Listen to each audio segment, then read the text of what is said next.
Welcome to Expedition Networking, a special segment of the Networking RX podcast. I'm Frank Agan, founder and president of AmSpirit Business Connections, and your host for this program. For those of you who are familiar, on the Networking RX podcast, we share information and have conversations with experts, such as authors, researchers, and social scientists. And all of these programs are aimed at helping you learn how to become better at building professional relationships and understanding why they work. In this Expedition Networking segment, however, we're going to bring on successful entrepreneurs and unique professionals and explore their networking adventure and learn how they used relationships to create lasting success.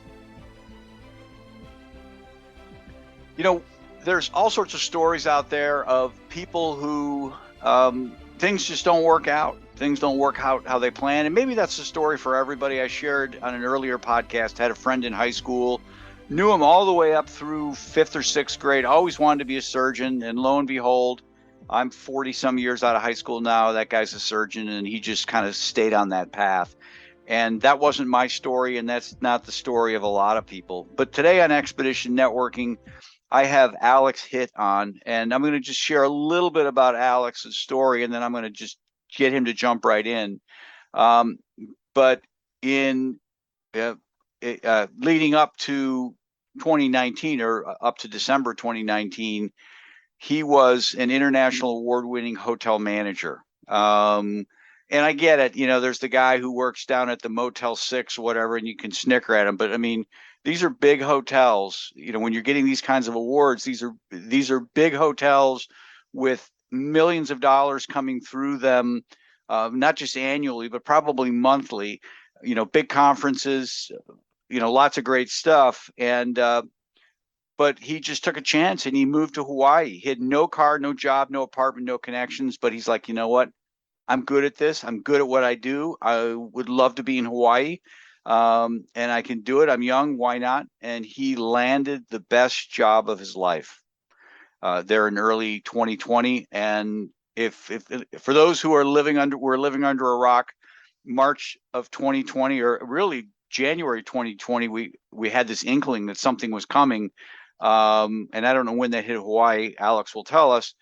But things just fell apart, and he was laid off because of the COVID lockdowns. And so here he is in March of 2020. Fill us in from there. How well, I guess the hint is you're not working in the hotel business anymore.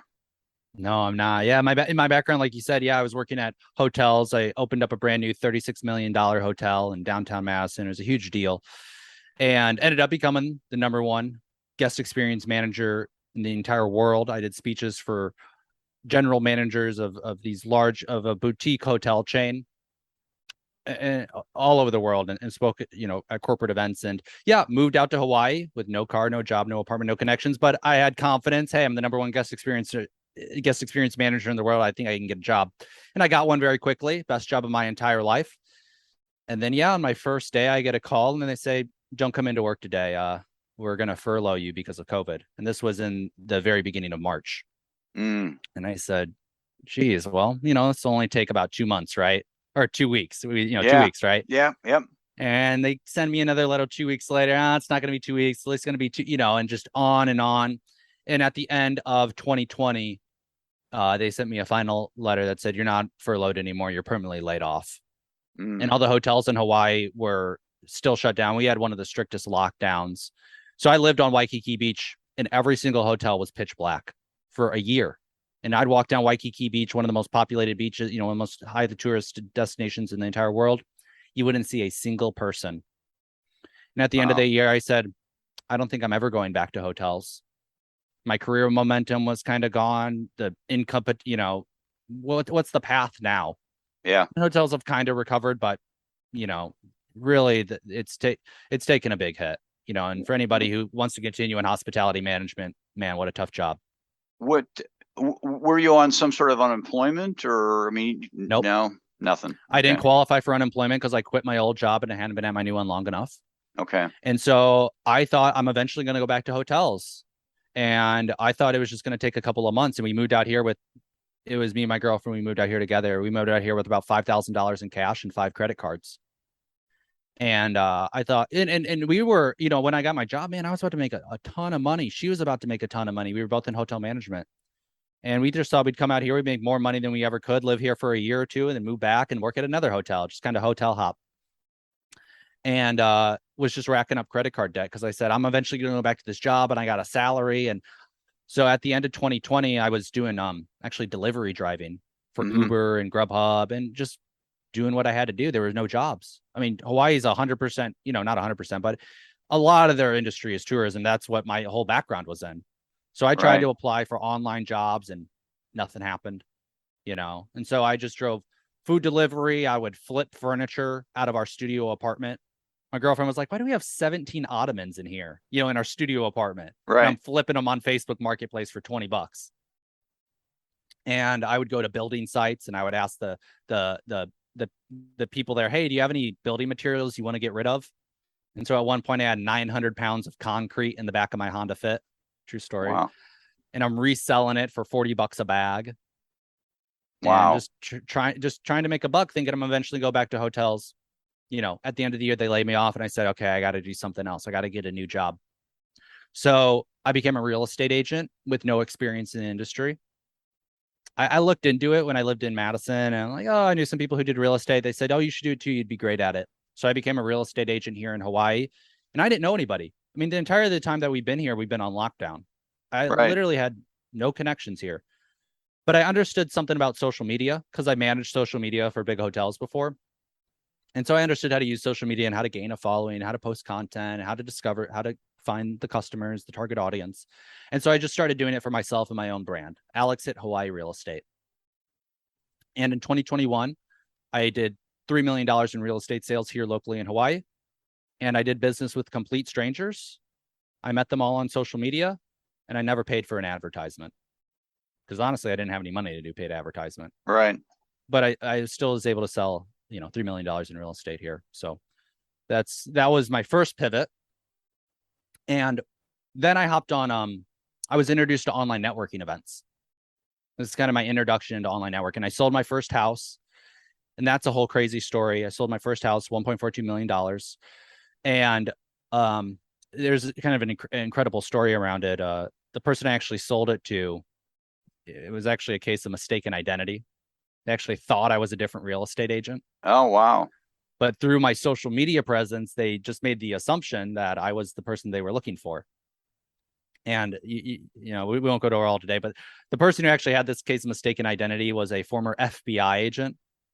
Oh, that's scary. Yeah. So you know, I tell people I tricked the FBI agent into buying $1 million house. Now I didn't really trick him. You know, he found out that I wasn't the right guy, and he was gracious enough to continue to allow me to be his realtor. But that's how it started. He thought I was somebody else, reached out to me, and we started a conversation. And then a couple of months later, he realized, oh, you're not the person that I thought, you know, you were when I first. But I started going on these online networking events and sharing my story and how I was a real estate in Hawaii and how I got laid off and how I, you know, transformed my life through social media. And people were really connecting with it. They're like, this is amazing. This is amazing. And I got on the net and I went on the networking events to try to make more sales. And I did these online networking events. More real estate sales or more real estate sales. Okay. Yeah. Because my clients are the clients that I had were military relocations. Okay. Because Hawaii has all 5 branches of or Oahu Island in Hawaii has all 5 branches of the military. Right. And so every 3 months or so, there's people in the military coming and going. It's called PCS or permanent change of station. And so these were my clients. They were people who weren't living on Oahu. They were people moving to Oahu. Okay. And so those were the people I was trying to find. So I was going to these online networking events. I was saying, hey, do you know any active duty military people? Do you know anybody in the military who's relocating? You know, I'd love to connect with them and educate them about the VA loan. And I did this for a year and I was pretty intense on the online networking. I'd do it for 6 hours a day. I mean, 5 days a week, literally.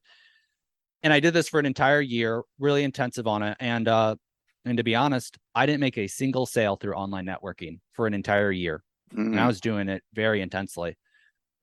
But I loved it. I love doing online networking. I love talking to people and meeting people. It's my hotel management background, right? As a hotel manager, I'd meet 200 new people every single day. Did you, I guess in going through it, did you have a sense of hope that it was turning into something, or was there a sense of despair, like this isn't working? Or There, that, or there, go there ahead. was, there was. I was going to them, and I knew, man, this is an amazing opportunity, right? I'm meeting all these business owners. I would love to help them, but I wasn't understanding the audience at the time. It took me a while to actually understand the audience and to say these people aren't looking for $1 million house in Hawaii. I mean, Mm-hmm. these are salespeople. These are people trying to support their business and trying to get some sales. They're not looking to buy $1 million house in Hawaii. That's just not the audience here. But I knew when I was doing it, I said, man, this is a fantastic opportunity. I'm meeting hundreds of people.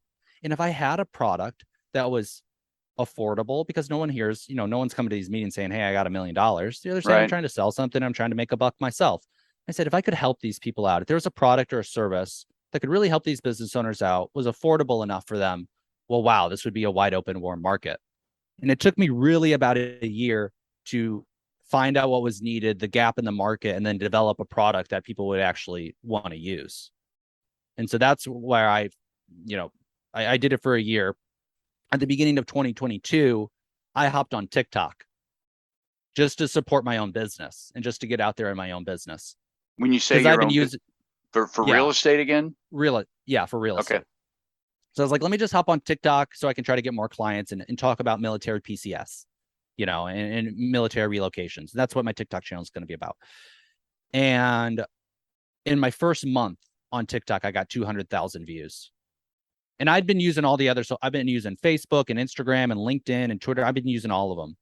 And in 1 month on TikTok, I got more engagement, more views, more clicks, more, than I've ever gotten on all the other social media platforms combined. And that's when the light bulb went off. And I said, all these business owners I'm talking to aren't using TikTok. They need to do it too. And so I started talking to people and they said, well, I don't know how to do it. I said, well, I can help you do it. And so I just launched kind of a beta, a pilot. I helped out 10 people and they had great results. And I said, okay, let me help 10 more. And I used that warm network, right? That I've developed relationships for the entire year. Right. And I reached out to those same people who I was trying to sell real estate to. And I said, hey, how do you feel about getting on TikTok? And in literally 3 months, I mean, I created a full-time income off of this new product that I developed. Right. And people look at, oh, you made a business over 3 months, in 3 months, you made a full-time income off of business. Yeah. But I made $0 for an entire year. Yeah. And I developed those relationships and those connections and that trust, and then just shared, guys, look what it's done for my business. Right. And so that's how my business came about. People, overnight success. It's like, not, the overnight success was created, with moving to Hawaii and the real, there's a lot more that goes into it. But that's my networking journey. Is I did it for a year and I just didn't understand it. I didn't understand my audience. I didn't understand the offer they were looking for. I didn't understand how I could help, how to appeal to people's self-interest. Really, that's kind of Yeah. something that appealing to people think, oh, that's people are self-interested. No, everyone's self-interested. That's fine. That's good. Actually, people should be self-interested. How do you really meet people where they are to help them appeal to, in real estate in Hawaii? I mean, it's cool, but that doesn't help. I mean, unless you're moving here, that doesn't really help you. Right. So Right. my target market was this big. Now TikTok for business. Well, guess what? 99% of businesses aren't using TikTok for their business. So my target audience is now, pretty massive. Well, and you're Right. not Almost selling every something. single business. You're not Yeah. selling something that's $1 million. And I'm also not selling something that's $1 million. Right. Right. I'm selling something that everybody can afford. Right. And take a flyer on, to take a chance. Hey, it might work out. Yeah. It might not work out. And I don't know that TikTok's for everybody. I'm not on TikTok. I don't know that I have an interest in TikTok. But I know it works for some, and that's, LinkedIn Right. doesn't work for some. I mean, it's Yeah. the way of the world. Yeah. Do you still sell real estate then? I do. I still have an active real estate license here in Hawaii, but it's not my main focus. Right. And it's not my main focus because I literally just stumbled into it and was like, okay, let me try this. Right. And I had success at it and I like doing it. But to be successful in real estate, I mean, it's a career. I mean, Mm-hmm. you start really producing in real estate at year 5, at year 10, when people are referring and you're known, and then you're captive to a single location too. Right. We moved to Hawaii on a whim, on a one-way plane ticket, with no plan. And we were just, hey, let's live here for 2 years. Now it's coming up on the third year here. And, we never said, oh, we're going to live in Hawaii so I wanted to create that, income that I can take. And, I'm somebody who likes to move and travel and do this stuff. So if I'm a real estate agent, I kind of have to be in one place forever, which is not really what I'm doing now. I still have my real estate license. I'd still absolutely help somebody out here in Hawaii. But I realized, man, if I want to change locations or move somewhere else, then I gotta have something that I can take with me. Yeah. Yeah. No, well, it sounds like you did. It would be like me asking you, hey, or when you get back to the States, your next location, are you going to do drive Uber Eats or whatever? You're going to Right. drive, are you going to be flipping ottomans again? The answer Right. is no. It was, I'm trying to feed a family. I'm trying to stay alive. This is That's right. why I'm doing this. Right. So, um, Yeah. go back to hotels. I mean, you're award winning. I mean, you have all this equity. Yeah. Yeah. I really do think that being a hotel manager is like my calling. Like Right. I loved being a hotel manager. Me and my girlfriend fell in love right there behind the front desk, and all the people you meet. And I love that. I love meeting new people every day and talking to them and being hospitable. And, when I was growing up, my favorite thing to do was to have everybody over for a sleepover and, feed them and have great movies and events. And, that's, and like having a hotel, it's like having having a bunch of people over at your house. It's like a fun party. I love it. I think, me and my girlfriend are still together. I think maybe down the line, opening up our own Airbnb or our own hotel, maybe that's something that we do down the line, because we do both really love meeting people and being hospitable and that type of stuff. But I really love what I'm doing now. Building Yeah. a business, doing something that I can scale, that I have full control over, that I can take anywhere. That might be even better. But I do love the hospitality management and the skills there. But this is a little bit, hospitality management, that's a 24-hour, 7-day a week job. If you're Yeah. managing a hotel, if the fire alarm goes off in the middle of the night, you got to be there. Yeah. So there's some downsides to it. A lot of fun things. And then when I was a young kid. I mean, I was a hotel manager from 25 to 20, or from, when did I start? 23 to 28, and it trends a little bit younger, hotel management. And we had a young crew and, it was older people, but I think as you maybe mature, maybe maybe it's not as fun anymore. Maybe you're more into control and, being Well, a manager than being a fun manager. yeah, you tend to want more control over your time.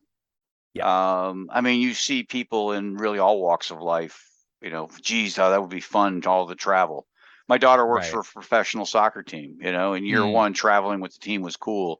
Year yeah. two is like, hey, do I need to, I've seen Portland, Right. I don't want to see it again. Yeah. Actually, she likes Portland, but you get my, traveling Mhm. salespeople. That would really be fun, living out of a suitcase and, Yeah. not really having to pay for food. And it's like, yeah, but you pay in other ways. And Yeah.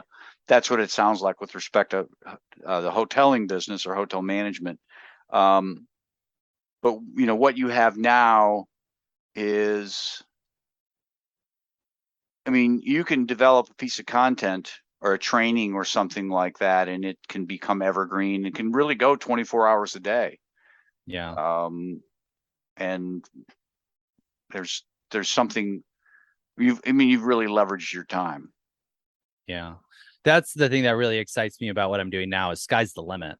I can Yeah. scale it as big as I want. And the only limit is my imagination and the tools. And, so that's what I really like about what I'm doing now, is like, man, I can really build this big. I can really serve a lot of people. I can really be, you know, uh, an entrepreneur or a business person and build this business and build another, So that's what's really exciting about me now, that every month it builds a little bit more, and I'm adding new products and I'm doing something new, and I'm, keeping myself, uh, I don't know, just trying to evolve the product and serve people, more and more and more, is what's pretty exciting about this. Yeah.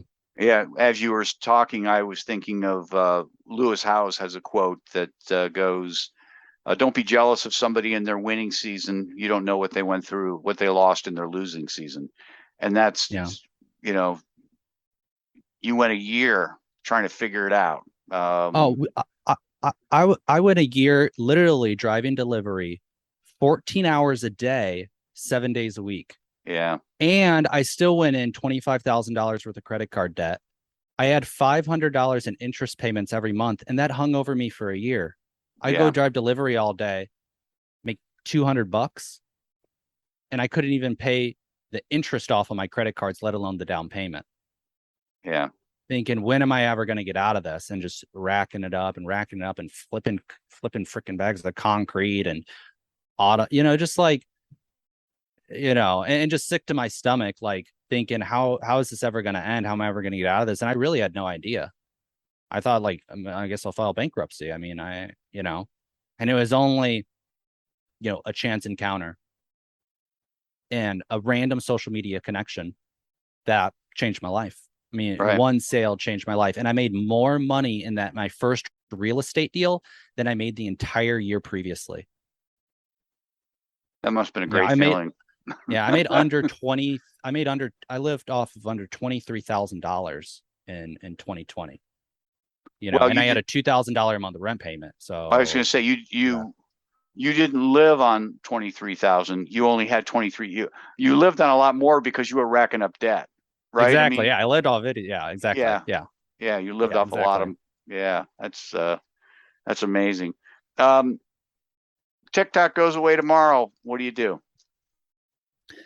Yeah, I always like to demystify TikTok for people. What TikTok really is short form video on your phone, and that's not going anywhere. Nope. Every platform is integrating short form video. I love Now, that I don't answer. think TikTok's gonna go away, but short form video is here to stay, and that's what we talk about every day: is how do you make short form video that people want to watch?